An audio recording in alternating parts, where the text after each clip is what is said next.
Welcome on becoming medico. आज हम क्या करने वाले हैं, आज हम अपना जो है दूसरा चैप्टर जैव अणु करने वाले हैं, अध्याय 9।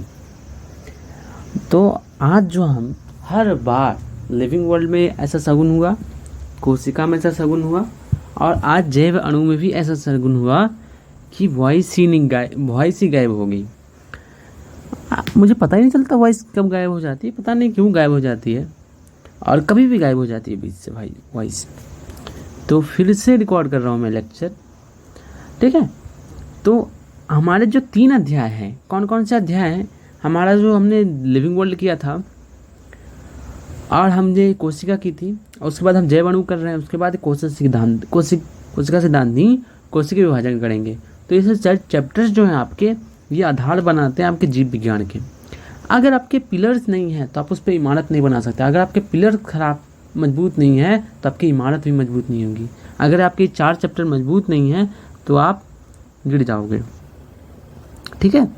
और भी कई सारे चैप्टर्स हैं, अलग अलग चैप्टर्स के अलग प्लांट फिजियोलॉजी के अलग कुछ बेसिस होंगे, स्पेसिफिक चैप्टर्स, जैसे कि मॉर्फोलॉजी, एनाटमी, उसके बाद हमारा स्ट्रक्चर ऑर्गेनाइजेशन इन एनिमल। तो कुछ और भी चैप्टर हैं जो बेस बनाते हैं, ठीक है। अगर आप 12th में भी ये सारी चीज़ें काम आती है। कई लोग क्या करते हैं, 11th में नहीं पढ़ते और 12th की बायो पढ़नी स्टार्ट कर देते हैं, जिससे उन्हें ज़्यादा समझ में नहीं आती चीज़ें। कुछ लोग क्या करते हैं, ऐसे फिजिक्स में करते हैं, केमिस्ट्री में करते हैं, और उन्हें कुछ समझ में नहीं आती और वो काफ़ी ख़राब स्कोर करते हैं। तो कुछ ऐसे चैप्टर जो होते हैं जो कनेक्टिंग लिंक बनाती है, ठीक है। आ जाओ। इससे पहले कि हम लेक्चर स्टार्ट करें, आपको क्या करना है, आपको करना है कि आपको एक ले ली है NCERT। अपनी NCERT उठाओ, क्या न्यू वाली, ऐसे गंदी बंदी नहीं कि जिसपे सब कुछ रंगा हुआ हो, नहीं। जो मैं पॉइंट हाईलाइट करूँगा केवल वही, जो मैं पॉइंट लिखाऊंगा उसे NCERT में नोट करना है। एक हाईलाइटर लेना है, एक पेंसिल लेना है, एक कलम लेना है। उसके बाद एक स्टिकी नोट्स लेना है, या एक सादा पेपर ले लो और उसे 4 टुकड़े कर दो, उसे चिपका दो लिख के। तो ये सारी चीज़ों के साथ तैयार हो जाएंगे। इतने सारे लेक्चर्स हो चुके हैं, पर मैंने अभी तक आपको टेलीग्राम का लिंक ही नहीं दिया आज तक। तो हम क्या करेंगे, आपसे यहीं पे मैं टेलीग्राम का नाम लिख दिया करूँगा। तो हमारे जितने भी नोट्स हैं, कुछ क्वेश्चंस जो होते हैं, शॉर्ट नोट्स हो गए, बायो के, केमिस्ट्री के, फिजिक्स के, माइंड मैप्स, कई सारी चीज़ें हैं जो हमारे टेलीग्राम पे अवेलेबल है, ठीक है। तो हमारा दो चैनल है, ठीक है। एक तो हमारा चैनल है जो हमारा हिंदी मीडियम के लिए है, वो क्या है, NEET Hindi medium biology.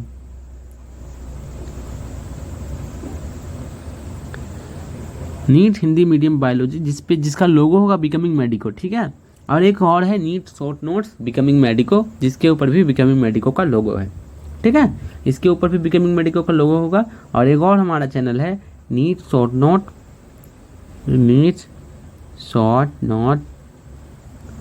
Becoming medico, ठीक है, बिकमिंग मेडिको। ये जो हमारा हिंदी माध्यम स्टूडेंट के लिए है, और ये हमारा इंग्लिश माध्यम स्टूडेंट के लिए, जिसपे कि हमारे अभी फ़िलहाल तो 1.7 के सब्सक्राइबर हैं, और इसके सब्सक्राइबर भी थे 600 से पहले, क्योंकि मैं इस पर हिंदी मीडियम कंटेंट डालने लग गया। अब इसके सब्सक्राइबर 300-400 से कम हो गए, ठीक है, 400 से भी कम हो गए। कोई बात नहीं, आ जाओ। अब हम समझते हैं जैव अणु क्या होता है। तो आज फिर एक डर सता रहा है कि आवाज़ कहीं ना चला जाए। तो जैव अणु क्या होते हैं? देखो, जैव में पाए जाने वाला अणु, सामान्य सी बात है। जैव अणु क्या होते हैं? और जितने भी जो जैव हैं किससे बने, वो अणु से बने होते हैं। जितने भी जैव हैं वो क्या, जैव और निर्जीव सब कुछ अणु से बने होते हैं। आपने पढ़ा होगा ना कि जितने भी जैव हो या निर्जीव हो, सबके अंदर अणु और परमाणु होते हैं। तो अणु और परमाणु जो जैव के अंदर होते हैं उसे जैव अणु कहते हैं। आप यहाँ कंफ्यूज हो रहे होंगे क्या? आपने कक्षा 9वीं में शायद पढ़ा होगा कि हर पदार्थ, जैव हो या निर्जीव हो, सब कुछ परमाणु का बना होता है। फिर आपने एक जगह पढ़ा ये अणु का बना होता है। फिर आपने कोशिका में पढ़ा कि जैव जो है कोशिकाओं का बना होता है। तो बड़ा कन्फ्यूजन वाली बात है कि इसे कौन से बना हुआ है। देखो, एक तो हमारा अणु, समझो एटम, इसे क्या कहते हैं, एटम। उसके बाद कई सारे जब एटम मिलते हैं, जैसे कि 1 2 3, ठीक है, ये देखो हमारा H2O, ठीक है, ठीक है, ये हमारे 2 हाइड्रोजन के एटम है, 1 ऑक्सीजन के एटम है। जब ये 3 परमाणु 2 हाइड्रोजन के और 1 ऑक्सीजन के परमाणु मिलते हैं तो हमारे एक क्या बनता है, एक H2O, जो क्या है, एक परमाणु है क्या? जी नहीं, ये जो आपको दिख रहा है ये क्या हो गया, ये हो गया हमारा अणु, ये हमारा अणु और ये है परमाणु। तो जब अणु परमाणु मिलते हैं तब जाके अणु बनते हैं, इसे क्या कहते हैं, मॉलिक्यूल, इंग्लिश में इसे कहते हैं मॉलिक्यूल्स। ऐसा ही एक रफ वर्क कर रहा हूँ, इसे एनसीईआरटी में गंदा मत करना, ठीक है। मैं जब भी ऐसा कुछ गाढ़ा रंग सा करूँ ना तो वो गंदा कर रहा हूँ मैं, उससे तुम गंदा मत करना अपनी एनसीईआरटी में। ये मैं ऐसा टिपूंगा और ये मिट जाएगा, पर तुम्हारा नहीं मिटेगा। ऐसे कई सारे अणु हमारे शरीर में होते हैं। कई सारे अणु जब अभिक्रिया में भाग लेते हैं, कई सारे अणु जब लाखों अणु जब अभिक्रियाओं में भाग लेते हैं तब जाके हमारी एक बनती है कोशिका, ठीक है। तो सारे जितने भी निर्जीव हो या जैव हो, जितने भी पदार्थ हैं वो अणु के परमाणु के बने होते हैं, जी हाँ, वो अणु के बने होते हैं, हाँ। पर जितने भी जीव हैं वो कोशिकाओं के बने होते हैं, निर्जीव कोशिकाओं के नहीं बने होते, क्योंकि कोशिका खुद में एक जैव है, ठीक है। निर्जीव में कोशिकाएं नहीं होती, केवल जीवित जीवों में कोशिकाएं होती है। तो कोशिकाओं, जीवित जीव कोशिकाओं के बने होते हैं, ये बात सत्य है। जीवित जीव अणु के बने होते हैं, ये कथन भी सत्य है। और जीवित जीव परमाणु के बने होते हैं, ये कथन भी सत्य है। तो हमारा जितने भी और जो अणु हैं जो जीवित जीव में पाए जाएंगे, कोशिकाओं में भी कुछ अणु होंगे ना, कोशिकाओं में भी कुछ अणु होंगे, कोशिकाओं में तो लाखों अणु के बने होंगे ना। कई सारे, हमारे अंदर कितनी पानी है सोचो, 75% पानी है हमारे अंदर, 75%। ये क्या है, एक पानी का अणु मतलब 75% पानी, मतलब लाखों पानी के ही केवल अणु होंगे। तो इसके अंदर कितने सारे अणु होंगे। तो इसमें पाए जाने वाले अणु को क्या हम क्या कहेंगे, जैव अणु। जैव के अंदर पाए जाने वाले अणु को कहेंगे जैव अणु। समझ में आ गई। तो जो अणु किसी जैव के अंदर पाए जाते हैं उसे क्या कहते हैं, जैव अणु। इसको इंग्लिश में क्या कहते हैं, बायोमोलिक्यूल्स। बायो का मतलब हो गया लिविंग और मॉलिक्यूल्स का मतलब हो गया मॉलिक्यूल्स, अणु। समझ में आ गई बात। आगे बढ़ते हैं। अब यहाँ पे इसे कुछ घिसी पिटी बात है जिसे हम पढ़ लेते हैं एक बार, ठीक है। एक बार रीडिंग ही मार लेते हैं, केवल और केवल हम रीडिंग मार रहे हैं। मैं ऐसा सोच सकता हूँ कि आवाज़ आ रहा होगा, आई होप सो, ठीक है। इस जीव मंडल में विभिन्न प्रकार के जीव मिलते हैं। मस्तिष्क में प्रश्न उठता है कि क्या सभी जीव रासायनिक संगठन की दृष्टि से एक ही प्रकार के तत्वों तथा यौगिक से मिलकर बने होते हैं। आप रसायन विज्ञान में सीख चुके होंगे कि तत्वों का विश्लेषण कैसे करते हैं। यदि पादप व प्राणी ऊतकों का सूक्ष्म जीवी ले तो तत्वों का परीक्षण करें तो हमें कार्बन, हाइड्रोजन, ऑक्सीजन, अन्य तत्वों की सूची प्राप्त होती है जिनकी मात्रा जीव ऊतकों की प्रति इकाई मात्रा में भिन्न भिन्न होती है। ये क्या कह रही है, क्या सभी जीव जो होते हैं एक ही प्रकार के तत्व यौगिकों से मिलकर बने होते हैं? क्या सभी जीवों में एक ही प्रकार के हमारे पास एटम और मॉलिक्यूल्स होते हैं? हाँ, सारे जीवों में हाइड्रोजन होते हैं, सारे जीवों में ऑक्सीजन होते हैं। अरे भाई, पीरियोडिक एलिमेंट में एलिमेंट ही कितने हैं? हाँ, कितने? अभी शायद पहले था 114, शायद ये 118 अभी है क्या, या 117, इसके आसपास है, मैं गलत भी हो सकता हूँ, ठीक है। तो इतने सारे एलिमेंट, कुछ लिमिटेड एलिमेंट में, इसमें इधर तो रेडियो एक्टिव है लास्ट का, मतलब कि जो स्टेबल एलिमेंट है वो हमारे 100 से भी कम है। तो इतने ही एलिमेंट को हम यूज करके, इतने ही एटम को हम यूज करके कुछ बना सकते हैं, कुछ मॉलिक्यूल बना सकते हैं, कुछ अणु बना सकते हैं। तो पानी सब में होता है, हाँ होता है। कुछ प्रोटीन का होगा, सब में होगा, हाँ होगा। तो कुछ ऐसा जो होता है, सब में हाइड्रोजन होता है, सब में ऑक्सीजन होता है, सब में नाइट्रोजन होगा, हाँ होगा। तो हमें क्या बताया जा रहा है कि सब में हमें क्या मिल रहा है, हाइड्रोजन, कार्बन, ऑक्सीजन और कई सारे तत्वों की सूची प्राप्त होती है।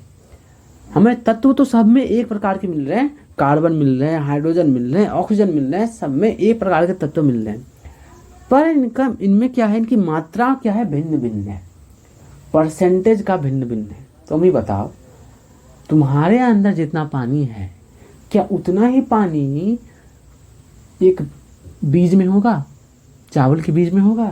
नहीं, चावल के बीज में कम पानी होगा, पर तुमसे ज़्यादा पानी एक तरबूज में होगा।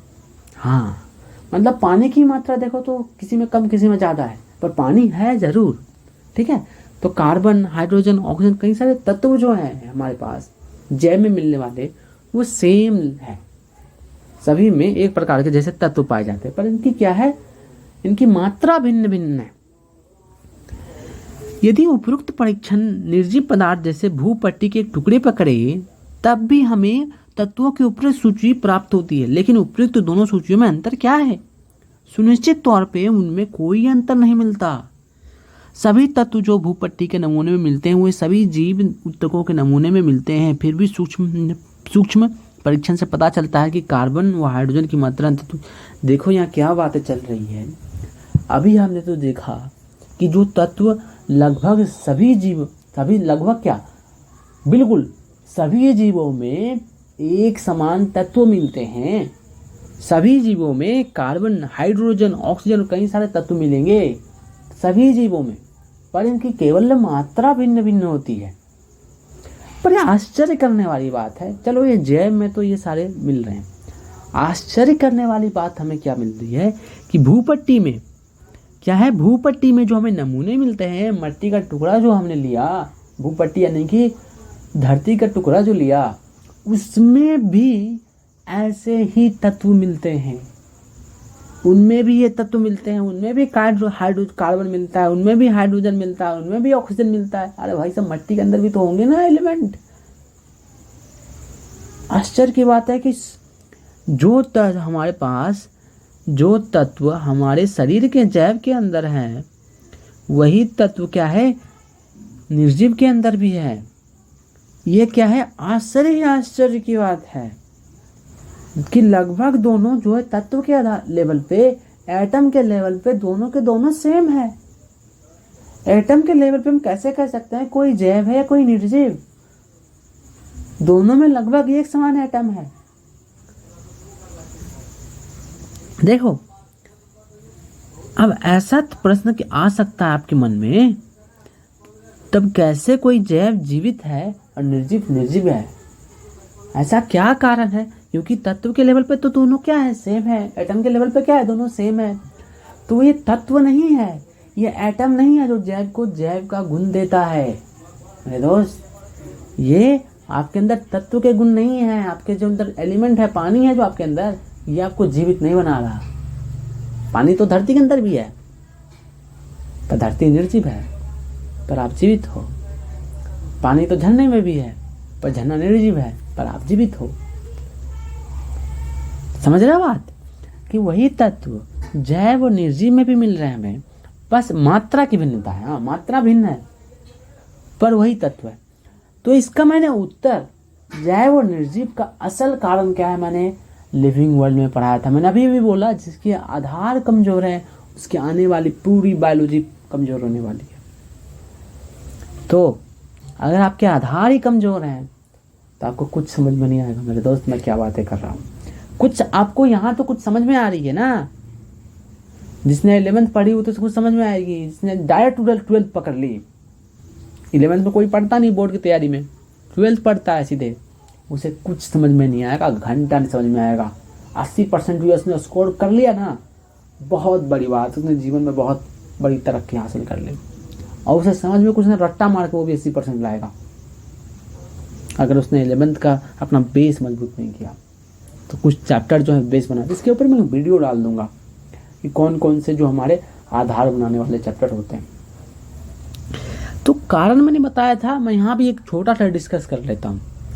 कारण क्या है? कारण है जैव को जैव बनाने वाला इंटरेक्शन, संबंध, आपस में इसकी क्रियाएं। वो कैसे? मैंने आपको एक कहानी सुनाई थी एक गांव की। उस गांव में क्या था, उस गांव में नाई था। नाई के पास लोग बाल कटाने आते थे, उस नाव में मछली बेचने वाला था। मछली वाले के पास जाते थे, कोई ऊन की खेती कर रहा है, कोई किसानी कर रहा है, कोई मजदूरी कर रहा है, कोई अपना दुकान चला रहा है, कोई फल बेच रहा है, कोई सब्जियां बेच रहा है। पूरा गांव आपस में एक दूसरे से मिलके काम कर रहे हैं।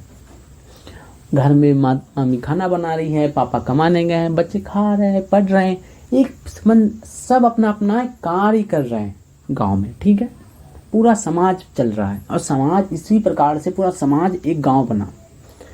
अब तुम समझो कि कोई कुछ ना करे, कोई किसी से ना जाए, मतलब कोई दुकान पे है तो कोई ग्राहक ही नहीं आए, और ना ही दुकानदार किसी को कोई सामान दे, नाई के पास कोई बाल कटाने ना आए, ना ही कोई बाल काटे, मतलब सब रुके हुए एक जगह। तो क्या आप उसे गांव कहेंगे? तो क्या वो गांव बन पाएगा? घर में माँ खाना नहीं बना रही, केवल खड़ी है, बच्चे खेल नहीं रहे, पढ़ रहे, केवल रुके हैं, पापा वहीं रुके हैं। सब कुछ गांव में रुका हुआ है, गायें रुकी हुई है, भैंस रुकी हुई है, बंद। सब कुछ गांव में क्या है, रुके हुए हैं। ऐसा कुछ नहीं इंट्रैक्शन हो रहा। क्रियाएं, संबंध जो होती है ना, क्रियाएं, संबंध बनाने वाली क्रियाएं, ऐसा कुछ नहीं होगा। तो अब तो उसे गांव कहोगे? जी नहीं, वो गांव नहीं होंगे। तो उसी प्रकार यहाँ पे कोई एक दूसरे संबंध नहीं बना रहा, कोई एक दूसरे से इंटरेक्शन नहीं हो रहा, तो इसीलिए ये क्या है, ये डेड है, ये नॉन लिविंग है, ये निर्जीव है। और इसमें क्या होते हैं, इंटरेक्शन होते हैं एक दूसरे से। इसे हमने कहा था सेल्फ रेगुलेटरी इंटरेक्टिव सिस्टम। ठीक है, तो मैंने आपको समझा दिया कि एक ब्रीफ में, जिसको समझ में नहीं आया या ज़्यादा जानना हो तो आप हमारे द लिविंग वर्ल्ड के लेक्चर्स जो हैं एनसीईआरटी हाइलाइट्स के, आप उसे देख सकते हो, आप उसे समझ सकते हो। चैनल में जाके आप उसे देख सकते हो, इससे कोई दुविधा वाली बात नहीं।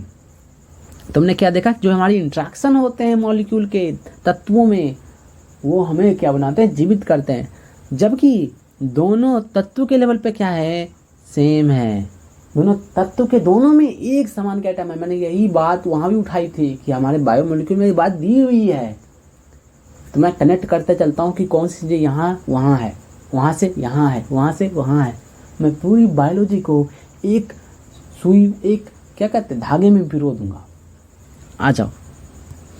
पर हमने क्या देखा है, तब भी हमारे जो है उसमें भिन्नता होती है। यहाँ भी जीवों में भी भिन्नता होती है, अलग अलग जीवों में तत्वों की भिन्नता होती है, और निर्जीव में भी इन तत्वों की भिन्नता होती है। और समानता देखा गया है क्या, कि जैव में कार्बन और हाइड्रोजन की मात्रा ज़्यादा होती है अन्य तत्वों की अपेक्षा। किसी भी जीव में भूपट्टी में समानता ज़्यादा होती है ना, भूपट्टी से ज़्यादा होती है हमारे जैव में कार्बन और हाइड्रोजन। वो क्यों?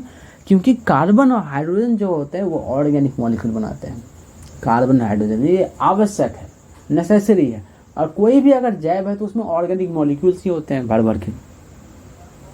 तो मतलब कार्बन हाइड्रोजन ज़्यादा हो गए। ये ऑर्गेनिक मॉलिक्यूल कंपाउंड्स क्या होते हैं, ये ऑर्गेनिक क्या होती है, अरे जो हमें ना जैव अणु, इसी हमारे प्रोटीन हो गए, न्यूक्लिक एसिड हो गया, लिपिड हो गया, इसे कहते हैं ऑर्गेनिक मॉलिक्यूल, जो किसी जैव के अंदर पाया जाता है स्पेसिफिकली। ठीक है, तो आप इसी बारे में विस्तृत रूप से पढ़ोगे केमिस्ट्री में। आपका एक यूनिट ही है ऑर्गेनिक केमिस्ट्री, है ना। पढ़ के आपके 12th में तो भारी पड़ी है, 11th में तो छोटा पोर्शन है, बेसिक है हालांकि, जीओसी और हाइड्रोकार्बन। उसके बाद तो भर क्या है, मतलब आपको इससे कुश्ती खूब करना है। ठीक है, तो ये आपका केमिस्ट्री टीचर के ऊपर।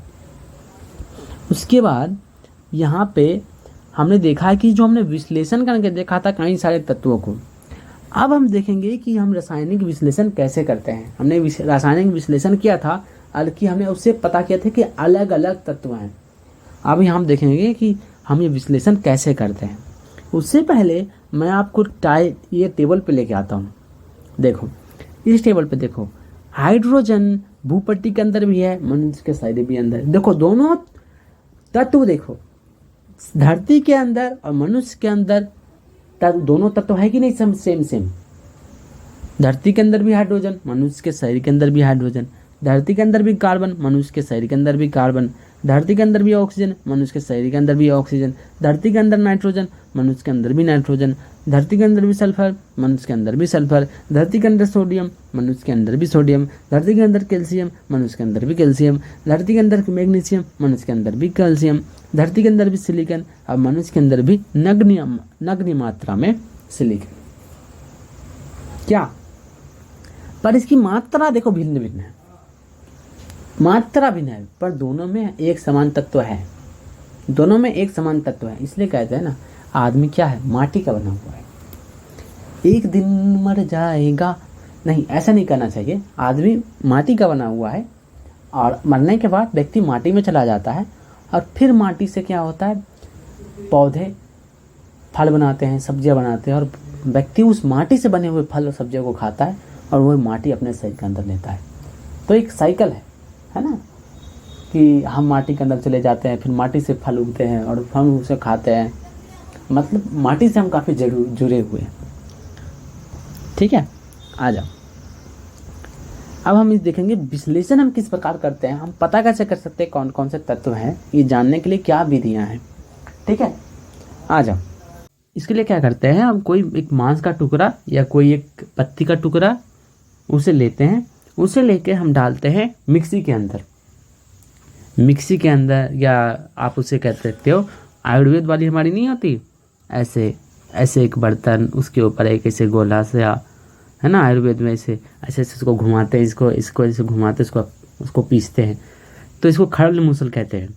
ठीक है, या फिर मिक्सी आप समझ लो, क्योंकि अब तो मिक्सी चलता है। तो मिक्सी में हमने क्या किया, पत्ती या कोई मांस का टुकड़ा डाल दिया, पर यहाँ पे पानी डालने के बजाय हमने क्या किया, ट्राइक्लोरो एसिटिक एसिड, इसमें 3 क्लोरीन है इसलिए हम इसे ट्राई कह रहे हैं, और क्लोरो मतलब क्लोरीन है, एसिटिक एसिड का ये डेरिवेटिव है, ट्राइक्लोरो एसिटिक एसिड। जिस प्रकार हम कुछ चीज़ को मिक्सी में पीसते हैं, तो हम क्या करते हैं, उसको हम डालते हैं पदार्थ को, कोई भी मसाले को, उसके बाद हम उसमें पानी डालते हैं।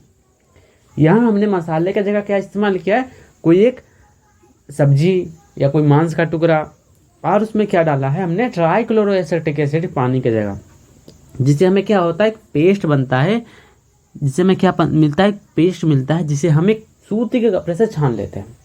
क्या करते हैं, सूती के कपड़े से छान लेते हैं। अब यहाँ एक और एनालॉग्स देखो, जैसे हम क्या करते हैं, हमारे पास जब हम दूध फाड़ते हैं तो हमें क्या मिलता है, हमें मिलता है उसे छेना, उसे हम क्या करते हैं, छानते हैं सूती के कपड़े से। छेना को छानना पड़ता है ना दूध फाड़ के, तो हमारे पास 2 चीज़ मिलता है। क्या मिलता है, एक तो हमारे पास छेना के कपड़े पर छेना जमा हो जाता है, ठीक है, छेना जमा हो जाता है, और पानी सारा नीचे आ जाता है। ठीक है, पानी सारा नीचे आ जाता है। अब जो पानी नीचे आ गया है उसे क्या कहेंगे, छेना का पानी।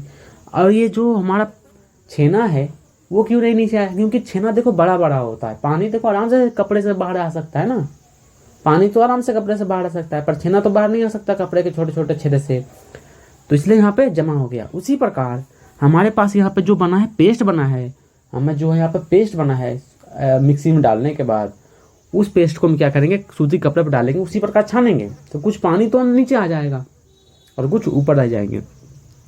क्या नीचे आएगा, क्या ऊपर रह जाएंगे, जो नीचे आ जाएगा उसे कहेंगे फिल्ट्रेट, फिल्टर हो गया है, कपड़े से आर पार हो गया है तो फिल्टर हो गया है, तो इसे कहेंगे फिल्ट्रेट। एसिड सॉल्युबल पूल, इसमें क्या आ जाते हैं, अमीनो एसिड आ जाते हैं, नाइट्रोजन बेस आ जाते हैं, मोनोसेकेराइड्स आ जाते हैं।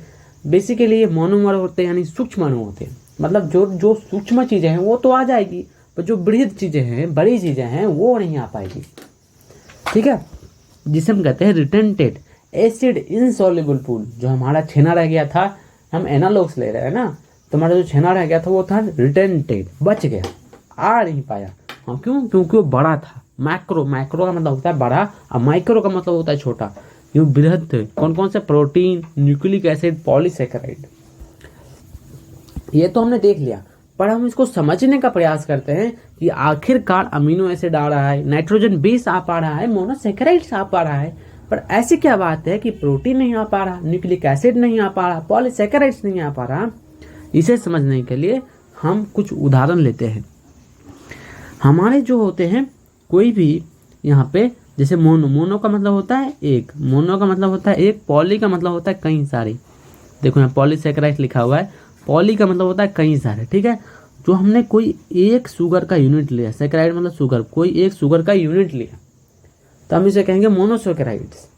अब ये एक जो है छोटा अणु है तो वो तो कपड़े के आर पार जा सकता है, पर ऐसे ही हम कई सारे शुगर मॉलिक्यूल्स की क्या करेंगे, श्रृंखला ले लेंगे, ग्लूकोज की श्रृंखला ले लेंगे, ऐसे करके श्रृंखला ले लेंगे कई सारे एक रफ वर्क है, आप इसको गंदा मत करिएगा एनसीईआरटी में। जब भी ये गाढ़े रंग से हो ना तो समझ लेना ये कचरा होने वाला है, कभी भी गंदा मत करिएगा। और इसको जोड़ दूं तो क्या ये इतना बड़ा एक छोटे से छेद से आर पार हो सकता है? एक छोटा सा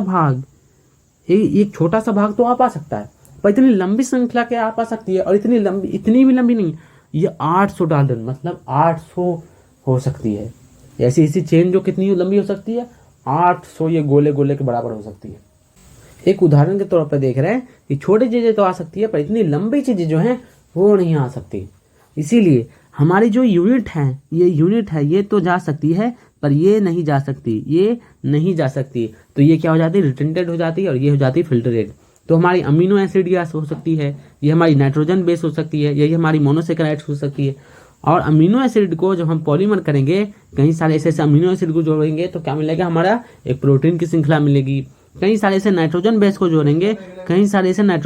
जोड़ेंगे तो हमें न्यूक्लिक एसिड की श्रृंखला मिलेगी। कई सारे हम ऐसे मोनोसैकेराइड को जोड़ेंगे तो हमें कई सारे पॉलीसैकेराइड की श्रृंखला मिलेगी। इसीलिए जो हमारा ये है amino acid, nitrogen base, monosaccharide, इसके एक एक गोले तो पास हो जाते हैं, पर इसकी कई सारी श्रृंखला जो हम ले लें, जैसे प्रोटीन अमीनो एसिड की श्रृंखला होती है, नाइट्रोजन बेस न्यूक्लिक एसिड की श्रृंखला होती है, मोनोसैकेराइड पॉलीसैकेराइड की श्रृंखला होती है। तो ऐसी सारी श्रृंखलाएं जो है वो कपड़े के छेद से बाहर नहीं आ पाती, इसलिए रिटेंटेड हो जाती है। तो समझ में आ गया, क्योंकि इसलिए जो हमारे सूक्ष्म अणु हैं वो पार हो जाते हैं, माइक्रो मॉलिक्यूल हैं वो पार हो जाते हैं, पर जो हमारे बृहद अणु हैं, जो मैक्रो मॉलिक्यूल हैं वो पार नहीं हो पाते। यहाँ एक अपवाद है, जो हमारा लिपिड है वो एक माइक्रो है, वो एक सूक्ष्म अणु है। एक लिपिड जो है वो सूक्ष्म अणु है, पर फिर भी ये पार नहीं होता। कारण हम आपको समझाएंगे, आ जाओ।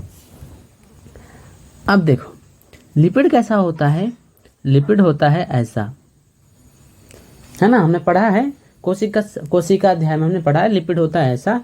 और इसको क्या है? इसको है पानी से प्यार। देखो रफ वर्क, जहां भी गाढ़ा रंग दिख रहा है तुमको, गाढ़ा चल रहा है रंग, इससे देखो गाढ़ा रंग चल रहा है, समझो वो रफ वर्क है, उस पर कचरा नहीं करना है एनसीईआरटी में, बार बार मैं बोलता हूँ। और इसको है पानी से नफरत, अब क्योंकि हम ये सब कांड चल रहा है पानी में, कोई हिस्सा पानी में जा रहा है सॉल्युबल, कोई हिस्सा नहीं सॉल्युबल है, तो ये क्या है? इसको तो पानी सब बिल्कुल पसंद नहीं है, तो ये क्या करता है? कहीं और के साथ में कई सारे, है ना, हमारे जो हमने बनाया है स्लरी, हमने पेस्ट जो बनाया है, पीसा है, उसमें तो कई सारे लिपिड होंगे, तो सबके सब लिपिड जो हैं आपस में मिल जाएंगे, गठबंधन कर लेंगे। और गठबंधन करके ये क्या करेंगे? गठबंधन करके ये जुड़ जाएंगे। मैंने आपको कोशिका में बताया था ऐसा क्यों होता है, यहाँ भी बता रहे।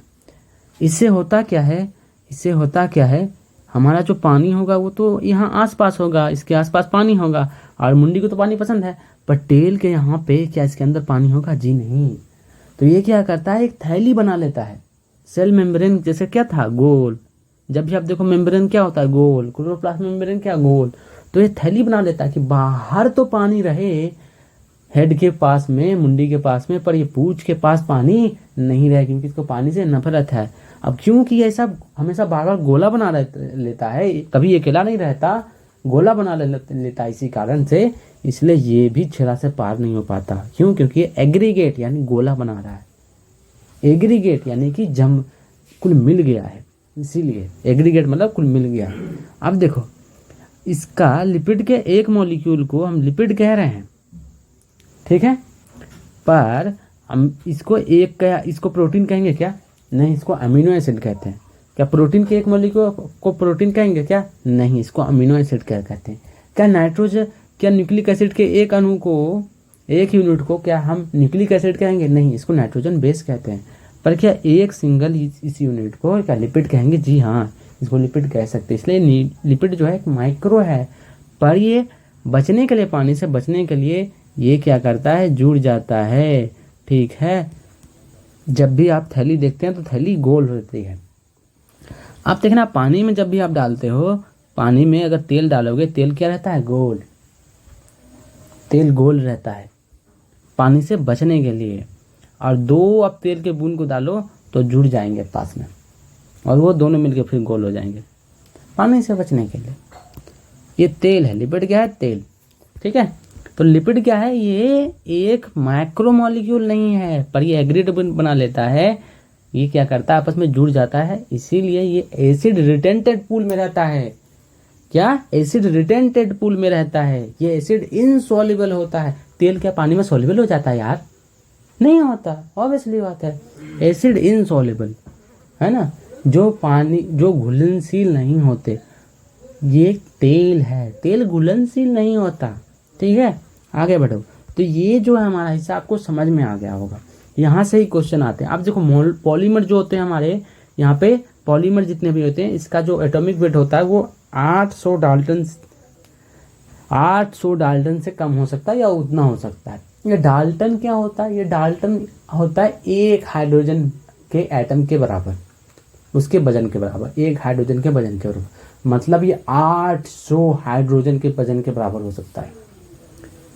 अगर एक हाइड्रोजन का एटम इतना बड़ा है, अगर ये हाइड्रोजन का एटम इतना बड़ा है, तो इसके 800 अगर मैं गुना कर दूं, ऐसे ऐसे 800 ले लूं, तो इतना बड़ा हो सकता है। ठीक है, आगे बढ़ो। तो ये तो हम देख चुके हैं। अब यही जो हमने घसी पिटी बातें वहाँ करी, उसको ही यहाँ पे लिखा हुआ है। क्या लिखा हुआ है, इसी तरह हम पूछ सकते हैं कि जीवों में कार्बनिक यौगिक किस रूप में मिलते हैं। उपयुक्त उत्तर पाने के लिए कोई व्यक्ति क्या करेगा, इस उत्तर पाने के लिए हमें रासायनिक विश्लेषण करना होगा। हम किसी भी जीव, जैसे सब्जी या यकृत का टुकड़ा को लेकर खड़ल हुआ मूसल की सहायता से, मिक्सी की सहायता से ट्राइक्लोरिक एसिड अम्ल के साथ पीसते हैं, जिसके बाद एक गाढ़ा कदमक यानी स्लरी प्राप्त होता है, जिन्हें हम महीन कपड़े में रखकर, सूती के कपड़े में रखकर छान लेते हैं, जिससे हमें दो अंश प्राप्त होते हैं। एक अंश को जो अम्ल में घुलनशील होता है उसे क्या कहते हैं, फिल्ट्रेट या निस्साद्य। वह दूसरा अम्ल में अविलीय होता है, इनसॉल्युबल होता है, जिसे हम क्या कहते हैं, जिसे कहते हैं धारित यानी रिटेंटेड। ठीक है, अब आ जाओ। अब इस टेबल को एक बार हम और देख लेते हैं। ठीक है, इस टेबल को और देख लेते हैं। हमने क्या कहा था, देखो मुझे यार बड़ा अजीब लग रहा है ये पढ़ा टेबल। ये शायद तीसरा बार होगा मैं पढ़ा रहा हूँ, रिकॉर्ड ना हुआ ना, मेरे माता खा जाना है। आ जाओ भाई साहब, मेरा खुद रट गया इधर से पढ़ाते पढ़ाते, मेरा रिवीजन हो जाता है। आ जाओ भाई साहब, अब मुझे रिवीजन क्या करनी है, आ जा। तो देखो, दोनों में, भूपट्टी में और मनुष्य में क्या बोला था, तत्व जो होते हैं समान समान होते हैं। इसमें भी हाइड्रोजन है, उसमें भी हाइड्रोजन, इसमें भी कार्बन, उसमें भी कार्बन, इसमें भी ऑक्सीजन, उसमें भी ऑक्सीजन, इसमें भी नाइट्रोजन, उसमें भी नाइट्रोजन, इसमें भी सल्फर, उसमें भी सल्फर, इसमें भी सोडियम, उसमें भी सोडियम, इसमें भी कैल्शियम, इसमें भी कैल्शियम, इसमें भी मैग्नीशियम, इसमें भी, और इसमें भी सिलिकॉन, इसमें भी सिलिकॉन होते हैं, पर नगण्य मात्रा में होते हैं। अब देखो, क्योंकि कोई जीव है तो उसमें क्या होंगे, ऑर्गेनिक मॉलिक्यूल ज़्यादा होंगे। अब ऑर्गेनिक में जो क्या होता है, ऑर्गेनिक में कार्बन और हाइड्रोजन क्या होता है, फिक्स होता है, पर कभी कभी क्या होता है, ऑक्सीजन भी लगा हो सकता है। जैसे लिपिड में, हमारे तेल में, लिपिड में, प्रोटीन में नाइट्रोजन होता है, कुछ प्रोटीन में सल्फर भी साथ में होता है। मतलब ये कभी कदाल तो हो जाते हैं, पर ये जो हाइड्रोजन और ऑक्सीजन है, ये दोनों हमेशा ही रहेंगे। ठीक है, तो ये जो हमारे हैं, ये तो हमारे जैव में ज़्यादा होंगे। क्यों? क्योंकि ऑर्गेनिक मॉलिक्यूल में ये पाए जाते हैं, ऑर्गेनिक मॉलिक्यूल में पाए जाते हैं, तो इसकी मात्रा जैव में क्या होंगे, ज़्यादा होंगे। ठीक है, समझ में आ रही बात। और ये जो हमारे हैं कुल के कुल है इनऑर्गेनिक, तो इसकी मात्रा निर्जीव में ज़्यादा होगी। सोडियम की मात्रा निर्जीव में ज़्यादा होगी, कैल्शियम की मात्रा निर्जीव में होगी। और ये जो सारे जो हैं ये सॉल्ट बनाते हैं, सॉल्ट यानी कि जैसे NaCl, calcium chloride, silica, oxide, जितने भी साल्ट होते हैं, क्लोराइड और ऑक्साइड, ये सब क्या कहाँ मिलते हैं, हमारे पत्थर में मिलते हैं भाई साहब, पत्थर में।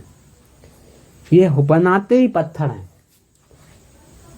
पत्थर या बालू। तो सोच रहे भाई साहब ये अपने साइड में कैसे होगा, पत्थरों वाला चीज़ पत्थरों में होगा, ठीक है। तो ऐसे चीज़ जो पत्थरों में पाया जाता है ज़्यादा, वो पत्थरों में ज़्यादा पाया जाएगा। तो यहाँ देखो ये सब सारी चीज़ें, इसकी मात्रा ज़्यादा होगी। सोडियम की मात्रा मनुष्य से ज़्यादा कहाँ पाया जाता है, पत्थरों में। इसकी मात्रा कैल्शियम कहाँ पाया जाता है, पत्थरों में। और भाई साहब इसकी मात्रा पत्थरों में ज़्यादा, इसकी मात्रा तो पत्थरों में। सिलिका तो पत्थरों में सबसे ज़्यादा होती है, बालू की पूरी सिलिका होती है ना। अब देखो यही बातें हमने लिखी है कि ह्यूमन में ऑर्गेनिक कंपाउंड ज़्यादा होंगे। क्यों? क्योंकि उसमें ऑर्गेनिक कंपाउंड का पूरा सही बना होता है ना। प्रोटीन ऑर्गेनिक कंपाउंड है, लिपिड ऑर्गेनिक कंपाउंड है, कार्बोहाइड्रेट ऑर्गेनिक कंपाउंड है। और अर्थ में इनऑर्गेनिक कंपाउंड ज़्यादा होता है जो पत्थरों में पाए जाते हैं, है ना। ऐसे एलिमेंट जो पत्थरों में पाए जाते हैं, सोडियम, कैल्शियम, मैग्नीशियम, एल्यूमिनियम, है ना। तो ये बात तो समझ में आ गई। अब जैसा मैंने क्यों बताया, क्योंकि ऑर्डर कभी कभी पूछ लिया जाता है। ये आपको ये जो लिखा हुआ है ना परसेंटेज, ये नहीं पूछेगा कभी। ऑर्डर पूछ लेगा कौन ज़्यादा कौन कम, पता भाई कौन ज़्यादा कौन कम। अपने को पता है कि ये सब सारी क्या है, ऑर्गेनिक चीज़ें। तो ऑर्गेनिक चीज़ें कहाँ होगी ज़्यादा, ह्यूमन में। और ये सब क्या है, इनऑर्गेनिक चीज़ें पत्थरों में पाई जाती है। तो ये कहाँ होगी, पत्थरों में ज़्यादा है। उसके बाद देखो भाई साहब, ऐसा पूछ सकता है कि हमारी सिलिका क्या मनुष्य के शरीर में पाई जाती है, तो कोई लगा देगा कि नहीं पाई जाती। पाई जाती है, नगण्य अवस्था में पाई जाती है। नगण्य अवस्था में पाई जाती है। एक और है इसके साथ मिलता जुलता शब्द, जिसको मैं नहीं प्रोनाउंस कर रहा, पर हो सकता है उसे सुनने में लगे, पर नहीं, मैं नहीं प्रोनाउंस कर रहा। तो काफ़ी स्मॉल क्वांटिटी में होती है, थोड़ी सी सिलिका होती है थोड़ी सी, मतलब होती है थोड़ी सी, मतलब लगभग जीरो, मतलब लगभग ना के बराबर, समझ रहे हो। पर लगभग ना के बराबर मतलब थोड़ी भी तो होती है, ना के बराबर। नगण्य का मतलब होता है ना के बराबर, मतलब थोड़ी तो है, बिल्कुल जीरो तो नहीं है। बिल्कुल जीरो तो नहीं है।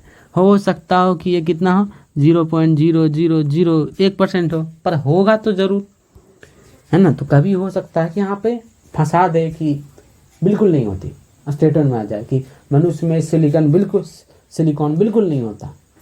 नहीं, नगण्य अवस्था, नग्न मात्रा में, अवस्था नहीं, सॉरी, नगण्य मात्रा में थोड़ी सी, बिल्कुल ना के बराबर होती है, ठीक है।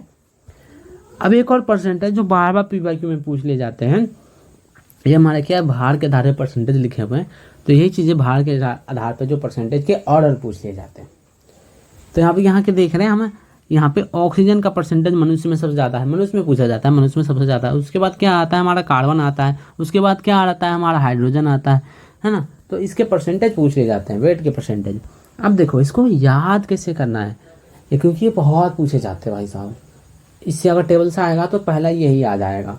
तो इसको समझना कैसे है, देखो याद मत करना, इसको समझ के देखो। मनुष्य के अंदर 75% क्या होता है, पानी होता है। 75% पानी होता है। ऑक्सीजन का भार हाइड्रोजन के भार से 16 गुना होता है। मतलब कि पहले तो क्या आएगा, सबसे ज़्यादा ऑक्सीजन आएगा। और हाइड्रोजन क्या है, हाइड्रोजन से 16 गुना है, मतलब हाइड्रोजन तो इससे पीछे आएगा, बहुत पीछे। कार्बन भी बहुत ज़्यादा होता है, क्योंकि मनुष्य के शरीर में सारा शरीर तो कार्बनिक पदार्थों का बना होता है, ऑर्गेनिक मॉलिक्यूल का बना होता है। सारा शरीर तो कार्बनिक पदार्थों का बना होता है, मतलब उसके बाद तो आएंगे कार्बन। अब हाइड्रोजन में भी कार्बनिक पदार्थ जितने भी हैं, ऑर्गेनिक कंपाउंड, उसमें भी हाइड्रोजन जुड़े होते हैं। और आपके वाटर में भी हाइड्रोजन जुड़े हैं, पर इसका वजन कम है, तो नेक्स्ट ऑर्डर आएगा हाइड्रोजन, उसके बाद नाइट्रोजन, सल्फर। ये दोनों तो फिक्स ऑर्डर है कि ऑक्सीजन तो सबसे ज़्यादा होगा, क्योंकि 75% होता है पानी, और पानी में सबसे ज़्यादा वजन होता है ऑक्सीजन का। उसके बाद पूरी शरीर जो है ऑर्गेनिक मॉलिक्यूल बनी है, कार्बनिक यौगिकों का बना हुआ है, तो सबसे पहले उसके बाद आएगा कार्बन। ये तो बातें जो है हमें समझ में आ गई कि ये जो दो ऑक्सीजन और कार्बन तो मुझे बोलनी ही नहीं है। अगर ये दोनों पता है तो आप लगा लोगे, ठीक है। आगे बढ़ जाओ। और ये जो हमारी होती है CON, ये जो हमारी होती है फ्रेमवर्क एलिमेंट। फ्रेमवर्क एलिमेंट मतलब ये शरीर का ढांचा बना दे। जैसे अगर हमको बनाना है प्रोटीन, हमको बनाना है लिपिड, हमको बनाना है कार्बोहाइड्रेट, तो ये 4 से बन जाएगी क्या? हाँ, बन जाएगी। कुछ भी शरीर बनाने से 4 से बन जाएगी, हाँ। तो ये फ्रेमवर्क शरीर की क्या बनाती है, संरचना बनाने में ये सबसे सहायता करती है। तो यहाँ पे एनसीईआरटी को क्या हम करेंगे, पढ़ लेंगे। ऐसा ही थोड़े पढ़ते पढ़ते हम आगे बढ़ जाएंगे। हंसते हंसते कट जाए रास्ते, ठीक है। आ जाओ। उसके बाद इसको पढ़ने से पहले एक और बात कर ली जाए। क्या बात कर ली जाए? अभी तो हम क्या देख रहे थे, हमने कई सारे ऑर्गेनिक कंपाउंड के मैंने जान लिया, हमने कई सारे कि मनुष्य में क्या क्या होते हैं, कई सारी चीज़ें होते हैं हमने छान लिया। क्या छाना था? एक तो हमने रिटेंटेड करना था, एक तो हमारा रिटेंटेड था, दूसरा फिल्ट्रेटेड था। रिटेंटेड में रिटेंटेड में क्या आया था? मैक्रोमोलिक्यूल, बृहद अणु आए थे, और फिल्ट्रेटेड में क्या आया था? माइक्रोमोलिक्यूल, सूक्ष्म अणु आए थे। तो दोनों देखो हमारे क्या है, ऑर्गेनिक कंपाउंड। जैसे हमारे प्रोटीन हो गया, कार्बोहाइड्रेट हो गया, न्यूक्लिक एसिड हो गया, ये तो हमारे थे 3 मैक्रोमोलिक्यूल जो हमारे क्या थे, ये भी तो ऑर्गेनिक कंपाउंड है। और लिपिड था एक्सेप्शन, ये भी ऑर्गेनिक कंपाउंड है। उसके बाद हमारे अमीनो एसिड जो प्रोटीन बनाती है, ये भी माइक्रो ऑर्गेनिक कंपाउंड है। उसके बाद हमारे क्या था, मोनोमर, ये भी हमारे ऑर्गेनिक कंपाउंड है। उसके बाद हमारा क्या आया था, मोनोसेकेराइड्स, ये भी हमारे ऑर्गेनिक कंपाउंड है। मतलब हमने जो छाना था इसमें सब कुछ तो हमने ऑर्गेनिक कंपाउंड देखा था, इनऑर्गेनिक तो हमने देख ही नहीं पाया। तो इनऑर्गेनिक देखने के लिए हम क्या करेंगे, हम इनऑर्गेनिक देखने के लिए हम सबसे एक शानदार कार्य करेंगे जो हम बचपन से करते आ रहे थे। क्या करेंगे? जलाएंगे। देखो हम पढ़ते हैं क्या रासायनिक अभिक्रियाओं में, जब से हम कार्बनिक पदार्थों को हम क्या करते हैं, दहन करते हैं, तो क्या होता है, हमें मिलता है CO2 plus water. CO2 plus water. देखो क्या होता है, जब भी हम कार्बनिक यौगिकों का दहन करते हैं तो कार्बन जो होता है वो कार्बन डाइऑक्साइड बन के उड़ जाता है। मान लो मैं कुछ कपड़ा जलाऊं या कार्टून जलाऊं या लकड़ी जलाता हूं, तो लकड़ी क्या होता है, लकड़ी का सारा कार्बन डाइऑक्साइड धुआं बन के उड़ जाता है। धुआं बन के उड़ता है नहीं, लकड़ी जलने पर काली काली आंखें वाली धुआं है ना, मतलब काली काली काजल वाली धुआं उड़ जाती है ना, सब कुछ उड़ जाता है, पानी भी उड़ जाता है। तो बचता क्या है? राख। पर बच क्या जाता है? राख। सारा लकड़ी जल जाता है, सारा लकड़ी कार्बन डाइऑक्साइड बन के उड़ के जल जाता है, काले सारा धुआं उड़ के खत्म, टाटा बाबा गया। पर बचता क्या है? राख। और ये राख जो है, इसमें क्या होते हैं, कार्बनिक पदार्थ नहीं होते, केवल इनऑर्गेनिक होते हैं, अकार्बनिक पदार्थ होते हैं जिसमें कार्बन नहीं होता, क्योंकि सारा का सारा कार्बन CO2 बन के उड़ चुका है। हमारे पास सिर्फ अकार्बनिक पदार्थ हैं बचे हुए। तो इस प्रकार हम सारे अब अकार्बनिक पदार्थ को देख सकते हैं। हमने तो कार्बनिक पदार्थ को देख लिया था, अब हम अकार्बनिक पदार्थ को देखेंगे। अब हमें जो राख मिली है जला के, हम उस राख में देखेंगे कौन कौन से हमें तत्व मिल रहे हैं, कौन कौन से हमें परमाणु मिल रहे हैं। तो हम देखा कि सोडियम मिल रहे हैं, पोटासियम मिल रहे हैं, कैल्शियम मिल रहे हैं, मैग्नीशियम मिल रहे हैं, और जल जो उड़ गया, और कुछ यौगिक जो हमारे कंपाउंड्स जो हैं वो मिल रहे हैं। ठीक है, इस विधि से अब हम इसको सीधे तौर पे पढ़ते जाते हैं, ऐसी कोई बात नहीं है। आ जाओ, ऐसी कुछ हार्ड नहीं लगेगा। तो आप भी हमारे साथ साथ पढ़ते जाएंगे। और यहाँ से हम स्टार्ट करते हैं। वैज्ञानिकों ने अम्ल घुलनशील भाग में हजारों कार्बनिक यौगिक को प्राप्त किया। तुम्हें उच्च कक्षाओं में बताया जाएगा कि जीव ऊतकों के नमूने का विश्लेषण एवं इसमें मिलने वाले विशेषकर कार्बनिक यौगिकों की पहचान कैसे की जाती है। किसी अभी नहीं बताई जाएगी, उच्च कक्षाओं में बताई जाएगी। किसी निचोड़ में मिलने वाले विशेष यौगिकों को उसमें मिलने वाले अन्य यौगिकों से अलग करने के लिए विभिन्न पृथक्करण विधि अपनाते हैं।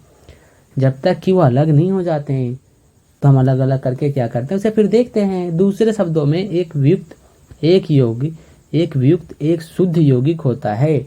विश्लेषणात्मक तकनीक का प्रयोग कर किसी भी यौगिक के आवनिक सूत्र व संभावित संरचना के बारे में जानकारी प्राप्त कर सकते हैं। जीव ऊतकों से मिलने वाले सभी कार्बनिक यौगिक को जैव अणु कहते हैं। तो जैव अणु की परिभाषा देखो, किसी को लिखनी है लिख लो, बोर्ड में हो सकता है आपको काम आ जाए। ऐसा देखो 11th का बोर्ड देते हो क्या तुम? देते हो क्या? हमने कुछ नहीं दिया, हमें मतलब रॉक स्टार बैक बेंचर, हम कुछ नहीं देते ऐसा कुछ। तो इसको लिखना लिख सकते हो।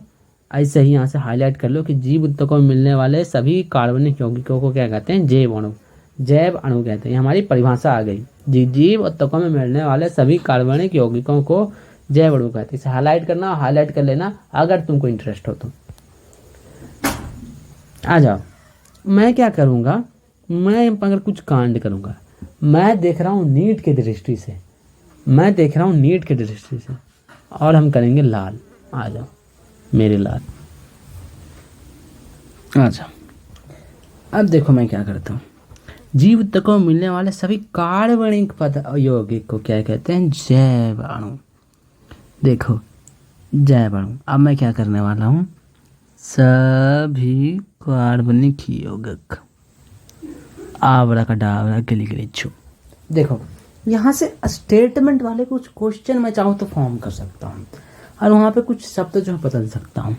सभी में कर सकता हूँ सभी कार्बनिक यौगिक, मैं कर सकता हूँ क्या सभी कार्बनिक यौगिक एवं कुछ अकार्बनिक। देखो मैं यहाँ पे क्या क्या परिवर्तन कर सकता हूँ? मैं यहाँ परिवर्तन कर सकता हूँ कि सभी, मैं तो पहले ऐसे ही रख सकता हूँ कि कौन सा कथन सत्य है तो ऐसा ही रख सकता हूँ, सीधे सीधे सत्य के सत्य। अब इसमें कौन कौन से बदलाव किए जा सकते हैं? सभी कार्बनिक यौगिक एवं कुछ अकार्बनिक यौगिक, सभी अकार्बनिक यौगिक, कुछ अकार्बनिक यौगिक, ऐसे करके कुछ कुछ शब्द जो है उल्टर पुल्टर कर सकते हैं। सभी को कुछ कर सकते हैं, कार्बनिक ओ कार्बनिक कर सकते हैं, कार्बनिक एवं ओ कार्बनिक कर सकते हैं। तो ऐसे करके कुछ बदलाव कर सकते हैं स्टेटमेंट में। ठीक है, आगे बढ़ते हैं। लेकिन जीवों में भी अकार्बनिक तत्व यौगिक मिलते हैं। देखो इसी को बात कह रहे थे हम, इसी को तो कह रहे थे हम। आजा भाई साहब, इसी को तो कह रहे थे हम। काला काला, चल आजा भाई साहब, कुर्ता पजामा काला काला। हम यहाँ से हाईलाइट करेंगे, ठीक है, सीधा हो जा। अरे भाई साहब क्या क्या कर रहा है भाई तू? यहाँ जा, देखा टेक्नोलॉजी कमाल। अब हम यहाँ से करेंगे you you you you you you या। क्या बात है, ये भी टेक्नोलॉजी। उसके बाद हम और करेंगे, क्या बात है, यहाँ तक कर लेते हैं। अच्छा अब देखो क्या यहाँ पे उलट पुलट हो सकता है। उलट पुलट क्या हो सकता है? लेकिन जीवों में भी अकार्बनिक तत्व यौगिक मिलते हैं। असर्शन रीजन भी क्वेश्चन यहाँ से फॉर्म हो सकते हैं। मैं देख रहा हूँ कि यहाँ से असर्शन रीजन के क्वेश्चन भी फॉर्म हो सकते हैं। अब देखो ऐसी बातें मैं क्यों कर रहा हूँ, क्योंकि आजकल जो हमारे जो क्वेश्चन सबसे ज़्यादा आते हैं कौन कौन से यूनिट से आते हैं? सेल से आते हैं, कोशिका से, जैव अणु से आ रहे हैं आजकल बहुत ज़्यादा क्वेश्चन। सेल डिवीजन, कोशिका विभाजन से बहुत सारे क्वेश्चन आ रहे हैं। बायोटेक्नोलॉजी से कई सारे क्वेश्चन आ रहे हैं। बायोटेक्नोलॉजी यूनिट जो है हमारा और प्रिंसिपल और इनहेरिटेंस एंड वेरिएशंस, इन सारे चैप्टर्स से हैं, इनसे बहुत सारे क्वेश्चन आ रहे हैं। सो एग्जामिनर अब यहाँ से क्वेश्चन खुद के निकाल रहा है। अब कई सारे क्वेश्चन तो पूछ चुका है, अगर उसको नए क्वेश्चन बनाना हो तो इस जो है पेज पे वो क्वेश्चन बना सकता है, क्योंकि इस पेज से क्वेश्चन बहुत कम मिले हैं और पूछे ही नहीं अभी तक। तो यहाँ पे संभावना है भाई। आ जाओ मैं आपको दिखाता हूँ, देखो कैसे। यहाँ तो मैंने कहा कि इस शब्द को उलट पुलट किया जा सकता है कि सभी में कुछ अकार्बनिक यौगिक, सभी कार्बनिक एवं अकार्बनिक यौगिक करके कुछ कुछ उलट पुलट कर सकता है। और मैं भी वो करूँगा, जब क्वेश्चन दूंगा तो मैं भी करूँगा। मैं आपसे क्वेश्चन करवाता हूँ ना, मास्टर एनसीईआरटी क्या सीढ़ी, एक बार याद करना यार, क्या नाम रखे हम उसको, मास्टर एनसीईआरटी। चलो कोई बात नहीं। और लेकिन जैव में भी अकार्बनिक तत्व यौगिक मिलते हैं। अब देखो क्या हो सकते हैं असर्शन रीजन में। हमारा असर्शन क्या होगा? हमारा असर्शन होगा कि जीव ऊतकों में मिलने वाले सभी अकार्बनिक एवं फिर से हम करते हैं, जीव ऊतकों में मिलने वाले सभी कार्बनिक एवं अकार्बनिक यौगिकों को जैव अणु कहते हैं। असर्शन रीजन, लेकिन जीवों में भी क्योंकि जीवों में भी अकार्बनिक तत्व यौगिक मिलते हैं। अब देखो असर्शन क्या है? गलत, क्योंकि यहाँ अपर रीजन क्या है? सत्य। क्योंकि देखो जैव अणु किसे कहते हैं? जैव अणु कहते हैं जिसमें केवल कार्बनिक यौगिक मिलते हो।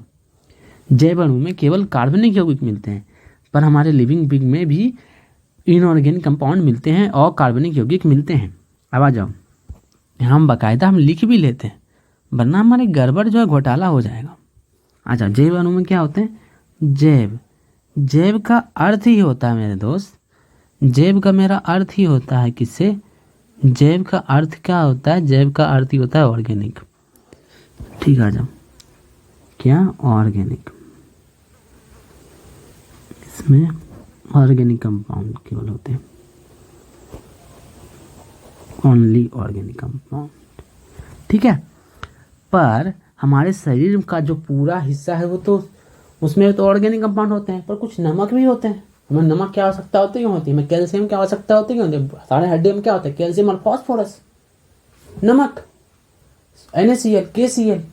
तो इनऑर्गेनिक भी हमारे शरीर में पाया जाता है, जी हाँ पाया जाता है, पर उसे जैव अणु नहीं कहेंगे। अब यहाँ पे भी ऐसे प्रश्न आ सकते हैं कि इसे भी उल्टा पुल्टा किया जा सकता है, तो मैं कई सारे इसके जो है फॉर्मेट मैं आपको करवाऊंगा, ठीक है। अभी मैं इसके ऊपर अगर सोचूं तो क्वेश्चन और भी बन सकते हैं, इसलिए मैं यहाँ टाइम ले रहा हूँ क्योंकि मैं सोच रहा हूँ क्या क्या बन सकते हैं। आगे जाओ, मैं आपको बना के दूंगा, ठीक है। जब क्वेश्चन करवाएंगे तो आपको हम बना के देंगे। आ जाओ, अब आगे बढ़ते हैं। हम ये कैसे जान पाते हैं, एक थोड़ा भिन्न किंतु भंजक प्रयोग करना होगा। मैंने आपको क्या कहा था, जलाया जो हमने ना उसी को भंजक प्रयोग करते हैं। भंजक यानी कि राख प्रयोग, बस भंजक को, भंजक मतलब क्या होता है, राख, बस समझ आ जाओ भाई साहब। जीव उत्तकों पूर्ण पर्ण यानी पत्तियां या इकृत किसी की थोड़ी मात्रा को लेकर क्या करते हैं, सुखा लेते हैं। अब सुखाने के बाद सारा पानी उड़ जाता है, फिर हम उसको जला देते हैं। ऑक्सीकरण क्या करते हैं, ऑक्सीकरण मतलब क्या हो जाता है, ऑक्सीकरण मतलब जलाना, क्या जलाना, बर्निंग या जलाना लिख दे रहे हैं, ठीक है। आपको लग रहा होगा ये ऑक्सीकरण क्या होता है, ऑक्सीकरण मतलब ऑक्सीजन से अभिक्रिया, ये हमारी क्या है, कार्बनिक यौगिक, ठीक है। आप इसकी ऑक्सीजन से अभिक्रिया करा रहे हैं कि ऑक्सीजन के साथ ये जलेगा तो क्या होगा, CO2 + H2O, ठीक है। तो ये ऑक्सीजन के साथ अभिक्रिया जब करेगा, क्या जलता है, क्या ऑक्सीजन के प्रेजेंस में जलता है कोई चीज़, तो क्या इसे ऑक्सीकृत कह सकते हैं, क्योंकि अभिक्रिया तो ऑक्सीजन से हो रही है। हाँ, तो दहन जो है वो एक ऑक्सीकरण है। केमिस्ट्री देखा भाई साहब, 10वीं केमिस्ट्री तुमने ढंग से नहीं पढ़ी ना। दहन कौन सी अभिक्रिया है, एक ऑक्सीकरण अभिक्रिया है, 10वीं कक्षा वाली बात है। आ जाओ, तुमने पढ़ी तुमने नहीं पढ़ी तुम्हारी गलती, मेरी गलती नहीं। आ जाओ भाई साहब, मैंने समझा दी थोड़ी थोड़ी। बचे हुए पदार्थ को भस्म कहते हैं, भस्म यानी राख, ठीक है। इस भस्म में क्या होते हैं, अकार्बनिक तत्व होते हैं। क्यों केवल अकार्बनिक तत्व होते हैं, क्योंकि सारे जो कार्बनिक तत्व थे वो तो CO2 बन के उड़ गई, ठीक है। इसमें क्या क्या होता है, जैसे कैल्शियम, मैग्नीशियम आदि। और कार्बनिक यौगिक में सल्फेट, फास्फोरस आदि अम्ल घुलनशील अंश मिलते हैं। क्या होते हैं, अम्ल घुलनशील। इस कारण से तत्व विश्लेषण से किसी जीव ऊतक के तत्वीय संगठन की हाइड्रोजन, ऑक्सीजन, क्लोरीन, कार्बन आदि के रूप में जानकारी मिलती है। अच्छा, तो इसकी जानकारी मिल गई और हमने ये सारणी बना ली। हमने कार्बनिक वहाँ देख लिया और कार्बनिक यहाँ देख लिया और इसकी सारणी बना ली, ठीक है भाई साहब। आ जाओ भाई साहब, आ जाओ आगे बढ़ते हैं। और हम यहाँ आ चुके हैं। यौगिकों के परीक्षण से जीव ऊतकों में उपस्थित कार्बनिक व अकार्बनिक 9.2 में दिया गया है, जिसके बारे में हमने पढ़ चुका है। रसायन विज्ञान के दृष्टिकोण से क्रियात्मक समूह जैसे कि एल्डिहाइड, कीटोन, एरोमेटिक यौगिकों आदि की पहचान की जा सकती है, किंतु जीव विज्ञान की दृष्टि से इन्हें अमीनो अम्ल, न्यूक्लियोटाइड क्षार, वसा अम्ल इत्यादि में वर्गीकृत किया गया है। देखो ये क्या कह रहा है, रसायन विज्ञान में हम क्या देखते हैं, किसके पास एसिड ग्रुप है, किसके पास अल्कोहल ग्रुप है, किसके पास कीटोन ग्रुप है, किसके पास एस्टर ग्रुप है, किसके पास डेरिवेटिव है एसिड के, किसके पास एरोमेटिक्स है, एल्डिहाइड है, कीटोन है। तो किसमें किससे क्या स्ट्रक्चर है, हम स्ट्रक्चर देखते हैं, उसके फंक्शंस देखते हैं, उसके है ना, क्योंकि जो फंक्शंस होंगे उसमें उसी प्रकार उसकी अभिक्रियाएं दिखोगी, उसके टेस्ट होंगे, उसे पहचानने में सहायता मिलेगी। पर यह केमिस्ट्री का काम है भाई साहब, हम सारा जीव विज्ञान वाले, हमको क्या, हमको तो जीव विज्ञान में हम क्या देखेंगे, कौन सा अमीनो अम्ल है, कौन सा न्यूक्लियोटाइड है, कौन सा इसमें फैट है, वसा है, तेल कौन सा है, इसमें मांस किससे बना है, इसका जो DNA है क्षार इसमें क्या है, यही देखेंगे ना। DNA में क्या होता है, हमारा न्यूक्लियोटाइड क्षार क्या होता है DNA में, हमारा वसा क्या होता है, तेल आ रहा है, चर्बी यार, और हमारा अमीनो अम्ल क्या बनाता है, प्रोटीन यानी मांस। बस तब तो बनेगी बॉडी, शरीर तो पूरा प्रोटीन का बना होता है, ठीक है। तो हम इससे देखेंगे ना, हमको क्या मतलब केमिस्ट्री से। कई सारे मीम बनते हैं, biology is just applied chemistry, फिर physics is just applied and chemistry just applied physics. Wait, chemistry is just applied physics and physics is just applied math. समझ में नहीं आएगी, है ना? हटाओ, इतना ज़्यादा समझ के क्या ही करोगे। अब देखो हम यहाँ पे आ गए छोटे छोटे छोटे छोटे इंट्रोडक्शंस। किसके किसके इंट्रोडक्शन? छोटे छोटे छोटे छोटे इंट्रोडक्शन, प्रोटीन के, फैट के, और उसके बाद कार्बोहाइड्रेट के छोटे छोटे इंट्रोडक्शन, और उसके बाद उसकी संरचना। ठीक है, इसको हम पढ़ेंगे अगले अध्याय में। तो आज के लिए जो हमें क्या करना है, अलविदा, tata bye bye see you. हाँ, गया, थैंक यू। आपको क्या करना है, आपको जाना है टेलीग्राम पे। कौन सा टेलीग्राम है हमारा? NEET Hindi medium biology. ठीक है, और हम क्या करेंगे, हम कहेंगे थैंक यू।